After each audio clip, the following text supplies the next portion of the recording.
సర్పంచ్ పేరు ఏం పేరమ్మా? కమలాకర్ రెడ్డి పటేల్. కమలాకర్ రెడ్డి పటేల్. హరీష్ రావు గారు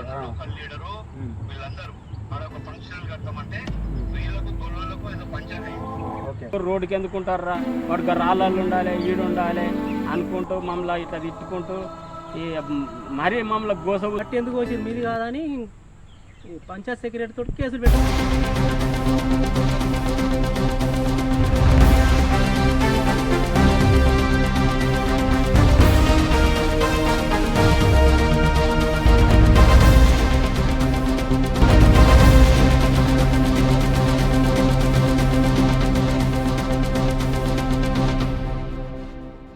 నమస్తే, welcome to DBC news Telugu, ప్రతి క్షణం ప్రజల పక్షం.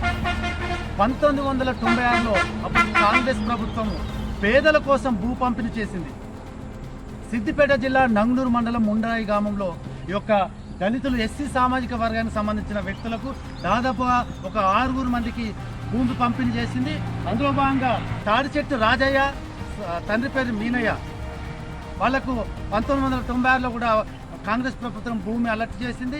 పరంపర కొనసాగుతున్న టైంలో కూడా రాజయ్య చనిపోవడంతో వాళ్ళ యొక్క భార్య ఇక్కడ తాడిచెట్టు ఎల్లవ్వ గారు ఉన్నారు, ఎల్లవ్వ ఉన్నది, ఆమె పేరు మీద కూడా భూమి అలర్ట్ చేయడం జరిగింది. అప్పటి నుంచి వివిధ పంటలు పండించుకుంటూ కూడా ఇక్కడ వీళ్ళ జీవనం కొనసాగిస్తున్నారు. అంటే రీసెంట్గా కూడా పేదల భూమి పెద్దల పాలు అనే విధంగా కూడా ఈ యొక్క గ్రామ సర్పంచి, అంటే టీఆర్ఎస్ సంబంధించిన గ్రామ సర్పంచి ఈ యొక్క భూమి మీద రియల్ ఎస్టేట్ వ్యక్తులకు కట్టబెట్టాలన్న ఉద్దేశమా లేకపోతే వేరే ఉద్దేశమా అనేది కూడా తెలియని పరిస్థితి ఉంది. వీళ్ళని అనేక ఇబ్బందులకు గురి చేస్తూ కూడా ఈ యొక్క జాగాను కూడా తీసుకునే ప్రయత్నాలు చేస్తున్నట్టుగా మన దృష్టి తెచ్చారు. మరిన్ని విషయాలు కూడా ఈ యొక్క తాటి చెట్టు ఎల్లగా ఉన్నారు, మాట్లాడడం. చెప్పండి అమ్మా, అసలు మీకు జరిగిన అన్యాయం ఏంటి? అసలు మాకు అన్యాయం ఏంది? గుంజుకుంటాడట భూమి ఇయ్యడట, ఇక ఆయనతో గుంజుకుంటాడట, ఇక మమ్మల్ని మొత్తం బాధ పెడతాడు. సర్పంచ్ పేరు ఏం పేరమ్మా? కమలాకర్ రెడ్డి పటేల్. కమలాకర్ రెడ్డి పటేల్. ఇక ఆయనే మమ్మల్ని బతకనిస్తలేడు, ఇక మత్తు కట్ట పెడతాడు, నాకు మాట్లాడొస్తలేదు. ఇక ఏం చేయాలి? మమ్మల్ని ఈ ఎడ్డల్లో చూసి మమ్మల్ని గోత గుచ్చుకుంటాడు, తిన్న బుక్కడి చూద్దాం మాకు పేన వాటర్ ఇస్తలేడు. ఇక గుంజుకుంటాడట భూమి, ఎవరికో ఇచ్చుకుంటాడట, మా కనీళ్ళు వీకేస్తాడట, తీగ పీకేస్తాడట, మమ్మల్ని ఈ భూమి మీదకే వెళ్ళగొడతాడట. చూసుకోవచ్చు, ఆ యొక్క అమ్మ కూడా ఆవేదనకు గురి చేస్తున్న పరిస్థితులు అయితే కనిపిస్తున్నాయి. నేను పోతే అధికారులు అందరూ స్పందిస్తారు, మేము పోతే మమ్మల్ని మేము ఎవ్వరు సహకరిస్తలేరు. సరిగా సహకరించకుండా మమ్మల్ని అరిగోస ఉచ్చుకుంటాండి. ఇక ఎంఆర్ఓ తాడికి పోతే ఆయన కృషి చేసుకుని కూర్చొని మేము వెనకాల నిలబడాలి, సప్పుడు వేయకుండా నిలబడుతుంటే ఆయన చెప్పింది ఏంటారు కానీ మేము చెప్పింది. చూసుకోవచ్చు, అంటే రాజకీయ పలుకుబడి, అంటే రాజకీయ అండదండలు ఉండి కూడా వీళ్ళని అనేక ఇబ్బందులకు గురి చేస్తున్న పరిస్థితి. చెప్పండి అన్న, అంటే అది పేరేం పేరు? నరసింహ. చెప్పండి, అసలు ఎందుకు ఇంత ఇబ్బంది పెడుతున్నారు? అయితే మేము గతంలో నుంచి పంటలు వేసుకుంటున్నాము. ఇప్పుడు కాడ మట్టి పోసుకున్నాం, కంకులు అమ్ముకుందాం, ఇంత గుడి చేసుకొని కంకులన్నీ అమ్ముకొని బతుకుదాము అని అనుకుంటే ఇది మీది కాదు అనుకుంటూ ఇప్పుడు రోజు ఇక ప్రతి వచ్చినప్పుడు హైదరాబాద్ పోతాడు, వస్తాడు. స్థానికంగా ఈ ఊర్లో ఉండడు, పోతాడు. వారానికి 15 రోజులకు ఒకసారి వస్తాడు. వచ్చినప్పుడల్లా ఓటి మొన్న 5 తారీఖు చిట్టి అయింది. చిట్టి దగ్గరికి వచ్చి వాళ్ళకు ఉండదు. ఇప్పుడు మనం 300 మంది ఉన్నాం చిట్టిలో. 300 మందిలో నాకు 50 మంది నాతో రాని. ఖర్చులైనా నేనే పెట్టుకుంటా, కేసులైనా నేనే చూసుకుంటా. కలెక్టర్ దగ్గర పోదాం, ఆర్డీఓ దగ్గర పోదాం, ఎంఆర్ఓ దగ్గర పోదాం, అన్ని వీకేద్దాం, అన్ని నేనే చూసుకుంటా అనుకుంటా బెదిరిస్తుడు. ఈ మట్టి ఎందుకు వచ్చిరు మీది కాదని పంచాయత్ సెక్రటరీ తోటి కేసులు పెట్టిస్తాడు. ప్రభుత్వం ఇచ్చింది, ఆయన మట్టి ఎందుకు? ఎంఆర్ఓ ఇట్లా పెట్టిస్తలేడు, పంచాయత్ సెక్రటరీ తోటే పెట్టిస్తుండు. ఏమన్నా అంటే ఆమె పేరు సామియా, ఆమె పంచాయత్ సెక్రటరీ. గతంలో ఒకసారి పెట్టింది, అంటే పంచాయతీ సెక్రటరీ సర్పంచ్ ఉన్నాడు కాబట్టి ఆయన తోటి పెట్టించింది. సరే, ఒకసారి లైన్లో తీసుకుందాం. కమలాకర్ సార్, నమస్తే అండి. సార్, ప్రస్తుతం మేము ముండ్రాయి గ్రామంలో ఉన్నాము, డీబీసీ న్యూస్ తెలుగు రిపోర్టర్ అండి. సరే, మీ మీద కొన్ని ఆరోపణలు ఉన్నాయి సార్. ప్రస్తుతం ఇక్కడ 63 సర్వేలో ఇక్కడ రైతులు మమ్మల్ని ఫిర్యాదు అయ్యారు.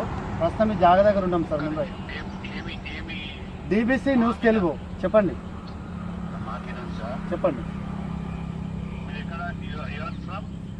సిద్దిపేట, ఇప్పుడు ప్రస్తుతం ముండ్రాయి ఇదే జాగాలో ఉన్నాం. ఇక్కడ తాడిచెట్టు ఎల్లవ గ్రామం ప్లేస్లో ఉన్నాం. గుర్తు తెలియని వ్యక్తులను తీసుకొచ్చి కూడా ఈ కన్నీళ్ళు నాటుకున్నారు కదా వీళ్ళ జాగాలో, చుట్టూ బౌండరీ చేసుకున్నారు కదా. ఈ కన్నీళ్ళు తీసేయాలని ప్రయత్నం చేస్తున్నారట. వీళ్ళకి అనేకంగా కూడా కేసులు పెట్టి కూడా మానసిక ఇబ్బంది పెడుతున్నట్టుగా వీళ్ళు చెప్తున్నారు. దీని మీద మేము వివరణ కూడదామని ఫోన్ చేసి చెప్పండి. ఇప్పుడు మీరు ఆ సైట్ మీద కంటే బెటర్ ఏంటంటే రోడ్డు మీద నేను ఇప్పుడు లేను, ప్రజెంట్ నేను హైదరాబాద్లో. అదే సార్, హైదరాబాద్లో ఉంటున్నారంట, అందుకే ఫోన్ చేసి. నేను ఏమంటాను సార్, మీరు దేవుడు గుంటే భూపతి సార్ నా పేరు. భూపతి ఎక్కడ సీతమ్మ దేవుడు? మేము సిద్దిపేట సార్. విషయం చెప్పండి. అయ్యో అంటే లైవ్లో ఉన్నారు యాక్చువల్లీ. అయితే వినండి సార్, యాక్చువల్లీ మీరు లైవ్లో మాట్లాడుతున్నారు on camera, okay okay okay. అందుకే అంటే టైం తక్కువ ఉంది. మీరు ఒక పని చేయండి, చెప్పండి. నన్ను వివరాలంటే నాకు అలాంటి ఆ వేరే వ్యక్తులను ఏం తీసుకురాలేదు. ఓకే, అది చెప్పాలంటే ఒక 15-20 నిమిషాలు ఉంటుంది. షార్ట్ కట్ చెప్పండి సార్. అంటే వీళ్ళు చాలా ఏడుస్తున్నారు చెప్పాలంటే. కేసులు పెట్టించి కూడా యువకులను తీసుకొచ్చి కూడా వీళ్ళ దాడి చేసే ప్రయత్నాలు జరుగుతున్నట్టుగా వీళ్ళు చెప్తున్నారు కావచ్చు, కానీ అలాంటిది ఏం లేదు సార్. మొన్న 5వ తారీఖు నాడు మొత్తం మా ఊర్లో గుట్ట చిట్టి అని ఉంటుంది. యువకులు వస్తారు, వాళ్ళు అడిగిండ్రు పటేలా మరి నరసింహస్వామికి జాగ్ ఉన్నట్టా లేనట్టా అంటే వారి ఇట్లా సర్వే నంబర్ 64 లో 63 సర్వే నంబర్ ఉన్నట్టు కలిగినటువంటి కనకయ్య 64 లో కబ్జా పెట్టుకున్నాడురా. మరి అది మనం అందరం అడిగి వాడిని తిప్పించాడు. అంటే 63 లో కూడా మనకు హక్కు ఉన్నది. 63 లో అన్నీ కూడా వచ్చింది వాడు. 64 లో కబ్జా పెట్టుకున్నాడు కాబట్టి మరి అది అడుగుదాం కానీ ఉద్దేశం దాడి చేసే ప్రయత్నం. అంటే చిట్టు సభ్యులు ఒకటేసారి ఒక 50 మంది వస్తే వాళ్ళు బక్కపలస రైతులు కదా సార్, అపార్థం చేసుకునే అవకాశాలు ఉంటాయి కదా. పక్క పలుసు రైతు ఉచితోడు ఏంటాడు వాడు కూడా సరైన ఉన్నాడు. కానీ నేనేమంటున్నానంటే అది గ్రామానికి సంబంధించిన ల్యాండ్ అంటే అదే చెప్పండి చెప్పండి చెప్పండి. 2 గుంటలు ఇవ్వడం జరిగింది రెవెన్యూ డిపార్ట్మెంట్. ఓకే, పల్లె ప్రకృతి వనానికి ఇవ్వడం జరిగింది. నంబర్ 1. నంబర్ 2, అతను ఉండాల్సింది 63 63. వచ్చిండు. అది కరెక్ట్ కాదు, నీ జాగ్రత్త నువ్వు వెళ్ళిపోమడానికి. అంటే ఎప్పుడు వచ్చారు సార్, ఎప్పుడు వచ్చారు, ఎప్పుడు వచ్చారు ఈ జాగాలకు వాళ్ళకు? నేను మొన్న 2019లో నేను సర్పంచ్.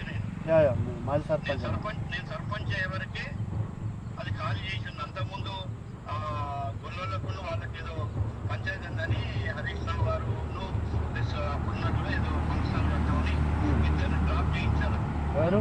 నేను అది చెప్పారు హరీష్ రావు గారు లీడరు వీళ్ళందరూ మరొక ఫంక్షన్ కడతామంటే వీళ్ళకు గొల్లలకు ఏదో పంచాయతీ. ఓకే, అది మాదని వాళ్ళు వాళ్ళ మధ్య నుండి కొట్లాడలేదు.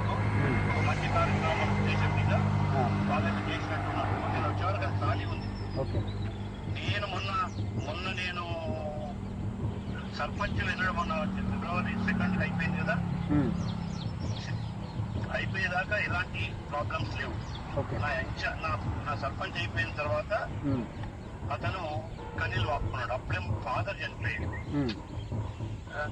షాడో అంటే రాజ్యంలో ఉన్నప్పుడు పట్టుకున్నప్పుడు కూడా నేనేం చేసేది ఉంది, వద్దని చెప్పినా వద్దు. అది ఎన్నడున్నా నీ కాదు నువ్వు 63 చెక్ చేసుకోరా, కాదు అంటే నీకు 63కు సపోర్ట్ చేయమంటే అవసరమైతే కలెక్టర్ వెళ్ళమంటున్నా తగ్గింది అని చెప్పి వాళ్ళు అన్నట్లు నేనేం చేసిన అంటే సరే అని చెప్పినాక మొన్న అక్కడ మట్టి వదలడం జరిగింది. మట్టి ఉంది, మేము పరిశీలించాము ఇందాక. రైట్ మట్టి వచ్చిన తర్వాత మట్టి పోయి దాని మీద ఒక డబ్బా పెట్టుడు ఇదంతా మేము ఎప్పటి నుంచో ఉంటున్నాము దానికి.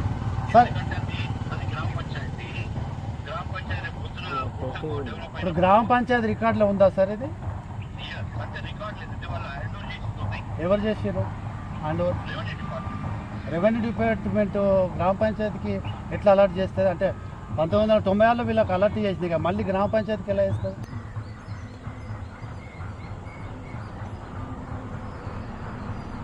సిగ్నల్ కట్ అయింది. మళ్ళొకసారి కూడా ఆయన వివరణ కోరే ప్రయత్నం చేద్దాం. వార్త ముందు కూడా వీళ్ళ బాధను కూడా చెప్పే ప్రయత్నం చేస్తాను. అయితే విషయాన్ని చూసుకున్నట్టయితే కూడా అన్న ఇక్కడ చూసుకోవచ్చు, ఇక్కడ బాగుండదు. ఇందాక సర్పంచ్ మాట్లాడినట్టుగా చుట్టూ కన్నీళ్ళు నాటారు. అక్కడ విజువల్ చూసినట్టయితే దాదాపు ఎకరం జాగాలో చుట్టూ కన్నీళ్ళు నాటి ఇక్కడ చూసినట్టయితే కూడా ఒక గుడిసె ఉంది.